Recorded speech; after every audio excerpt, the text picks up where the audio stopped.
Well, Shiri Bibas is the person I was mentioning. He is, I just can't even imagine what he is going through today, because Shiri Bibas was his wife. He, first of all, Yarden, was abducted, and his wife Shiri was abducted with their 2 young sons, Ariel and Kfir, who were then 4 years old and 9 months old. We can see, if you're looking on the screen now, a photo of that beautiful boy, Ariel, the little 4-year-old boy. So the husband was taken as a hostage separately. The wife and 2 sons were taken as hostages. Shiri and the 2 young sons were killed whilst in captivity. We know that, and we know that their bodies were supposedly given back yesterday. What we now know from forensic information that the Israelis have established is that actually the body that was brought back was not even Shiri Bibas, so her body is still with Hamas terrorists. We also know the 2 young boys. We're talking about a 4-year-old and a 9 or 10-month-old, depending on when they were murdered by Hamas terrorists. They were strangled to death, and then to try to make it appear as if they died in an Israeli airstrike, their bodies were mutilated. What goes through the minds of people who do that to a baby, a 10-month-old baby, to a 4-year-old, to a toddler? It's almost unspeakable. I know I'm talking a lot, but I'm trying to find the words to actually describe this and describe my horror at this and what is actually going on. Well, earlier today, Israel's Prime Minister Benjamin Netanyahu said Hamas terrorists will pay the full price for this cruel and evil violation of what is now an incredibly shaky ceasefire. These perfect children, again, were 4 years old and less than 1 year old when the Hamas savages snatched them from their mother's arms. She fought like a lioness to protect her boys. Just imagine their horror. Imagine their confusion. Perfect little children who never hurt a soul. A baby, for the love of God.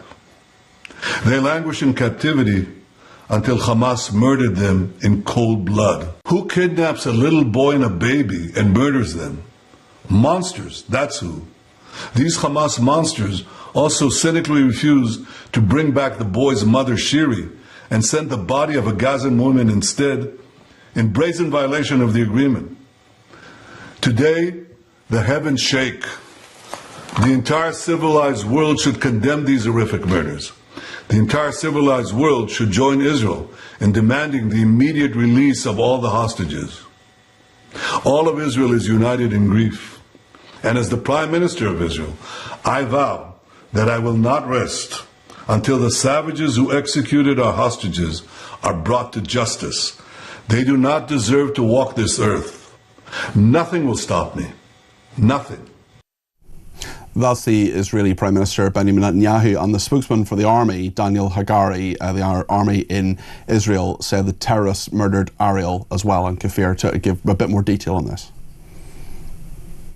Following a forensic examination, we can confirm that baby Kfir Bibas, aged just 10 months old, and his older brother Ariel, aged 4, were both brutally murdered by terrorists while being held hostage in Gaza, no later than November 2023. These 2 innocent children were taken hostage alive together with their mother Shiri from their home on October 7, 2023. Contrary to Hamas's lies, Ariel and Kfir were not killed in an airstrike. Ariel and Kfir Bibas were murdered by terrorists in cold blood. The terrorists did not shoot the 2 young boys. They killed them with their bare hands. They choked them to death. They choked 2 very young children to death. That's what happened. And I want to talk to a range of people on all of this. As always, we're the home of free speech. I will talk to basically anybody who wants to make their point clear. But I'm just going to be absolutely clear now, at 4:09, that over the next 3 hours, I'm not going to allow any whataboutery from guests about this. What about this tragedy? What about this tragedy? I know that the deaths of all children in Israel and in Gaza are absolutely terrible. They shouldn't happen. I wish they never happened. I wish that everyone could live in peace. What I do know is that on this occasion, today, we are talking about the deliberate and horrific murder of babies at the bare hands of Palestinian terrorists. They were taken by civilians. Who murdered them? Civilians or Hamas terrorists? That's what I want to know. I also want to know what a number of people think about this, including the Zara Sultanas, Jeremy Corbyns, Richard Bergens, and others of this world. They have often made it clear that their view is that Palestinian children have been slaughtered, and that is a perfectly legitimate view to have if they believe that, and they're free to make that clear. But what do they think of this? As I say, I went on Jeremy Corbyn, Zara Sultana, Richard Bergen, Ayub Khan and Adnan Hussein. There are 5 MPs who are 5 of the most pro-Palestinian MPs. Not a single one of them has a word of condemnation about what has happened over the last 48 hours. If I'm wrong on that, tell me. Show me the evidence. Let's talk to Yaakov Katz. He's a former editor of the Jerusalem Post and a senior fellow at the Jewish People Policy Institute. Yaakov, what happens now in all of this? I'm sure you're as absolutely outraged as I am, but where on earth do the Israeli government go from here in terms of this ceasefire? Do we still think, for example, that the 6 hostages that are meant to be returned tomorrow will be returned? I mean, let me just say that the way you put it was so eloquent, and your description of just how this is horrific. There are no excuses. There's no whataboutism when it comes to murdering 2 innocent little angelic boys with the red hair, Ariel and Kfir. There's no way to speak and talk your way out of doing something like this. And this just underscores, I think, the enemy that Israel is facing, the enemy that invaded our country on October 7th, murdered over 1,200 people, took another 251 hostage, including Shiri and her 2 boys, and Yardain, their father, who has since returned to Israel last week. But this is something that just shows once again who we are up against and how this need to eliminate Hamas, to prevent it from being the ruler of Gaza, is just so existential.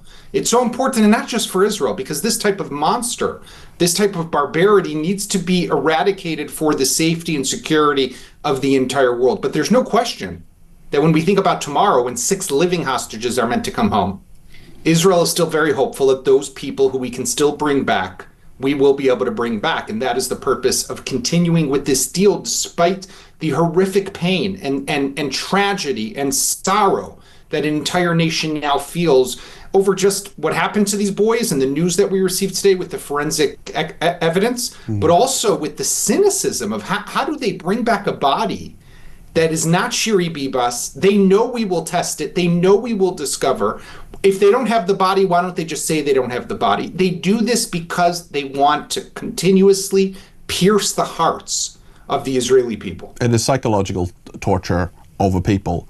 I wonder if we could talk a little bit about language as well, because one person who has sent a message into this programme, Luke, says, "Good afternoon, Peter. What awful and horrific news from the Middle East. You said you were struggling to find the words to describe the murder of the 2 babies. The word you're looking for is evil. My thoughts and prayers are with the father and other family members." And I actually just want to ask you, Yaakov, because I think Netanyahu is actually wrong to use the word monsters to talk about the murderers. It's almost a silly word for creatures that don't exist. These children were murdered by people who are genocidal Jew haters. They are intent on destroying Israel and eradicating all Jews. That is their stated aim.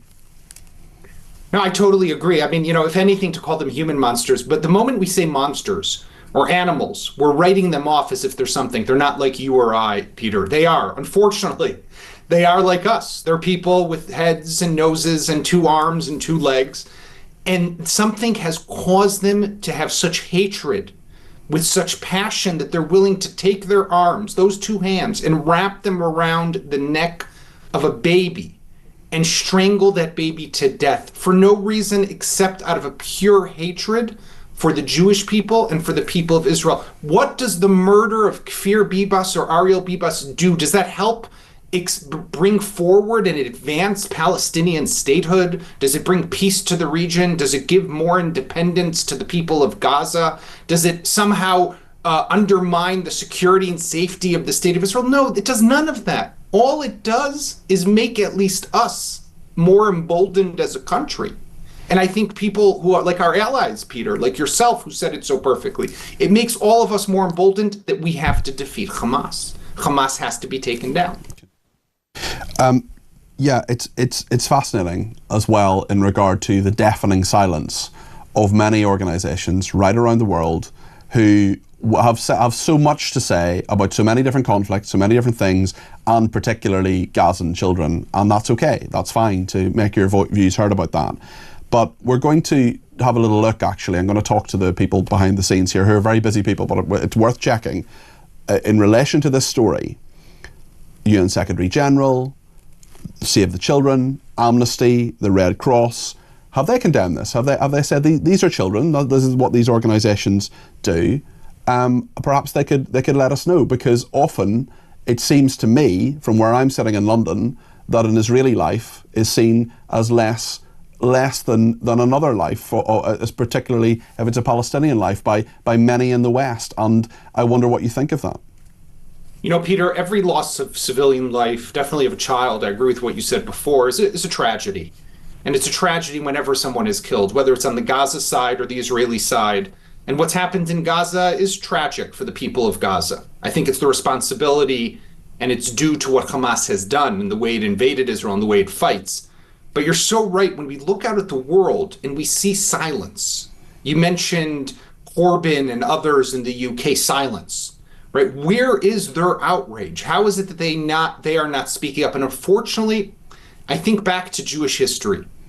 And unfortunately, throughout Jewish history, Jewish blood has always been cheap to people around the world. Whether it's a child or it's an older man like Oded Lifshitz, 85 years old. A peace activist. Yes, a peace activist. He would stand at the border. He would take his own car and drive Palestinians from Gaza to Israeli hospitals. That was the type of person that he was. And they murdered him. They murder peace. So this is about how, unfortunately, and it's really painful to say this, but the blood of Jews is just not seen to be something of value to many people still around the world. Yaakov, we're going to talk in more detail later in the programme about the BBC. I'm sure you're familiar with the documentary they have now pulled from their catch-up service, the iPlayer. They've changed their mind on a number of different occasions. We've had 3 or possibly 4 separate statements over the past few days. What we do know is that the son of a senior Hamas, I don't even want to call him official, terrorist, someone in the Hamas infrastructure of Gaza, was the narrator of this. The BBC initially said that it was fine, then they said they weren't told, now they've pulled it from the iPlayer. How big a story is this in Israel? Obviously there's so many other things going on. We've seen those horrendous bus bombings as well in the last 24 hours. Is this on the radar of people in Israel? Are they aware of it? I mean, Israelis are definitely a little more preoccupied at the moment with what's happening with the Bibas family, what's going to happen tomorrow with the release, hopefully, of the 6 living hostages who are to come home. And of course, those series of bus bombings late last night, which again, just takes us back. I was thinking back to when I was a kid in high school and I was afraid to go on buses. I immediately called my kids and I said, guys, don't go on buses tonight. This is not safe. We had bus bombings in the 90s, in the 2000s, and unfortunately, it's something that's still with us. But to the question about the BBC, I think what we see once again, and this ties into what we were speaking about before, is how people are just willing to become a mouthpiece and give a platform to this Hamas misinformation and the Hamas narrative and ignore all the warning signs. To use the son of a Hamas, what they call deputy minister of agriculture, but really, like you said, a Hamas terrorist, and to whitewash it and make it seem as if this is someone who's not biased and objective, is just undermines all rules and ethics and the integrity of anything that's supposed to be journalistic. And we've seen this so often throughout the last 16 months, the way media around the world parrot what the Hamas, what the Gaza Health Ministry, that's what they call it. The right? Gaza Health Ministry, yeah. Ministry. And especially when it comes to the figures as well. I mean, we don't believe Putin. We don't believe Wikipedia. We check that as journalists. Why do we take what Hamas say as gospel? Listen, thank you, Yaakov. It's been interesting talking to Yaakov Katz there, who's a former editor of the Jerusalem Post. He's also a senior fellow at the Jewish People Policy Institute.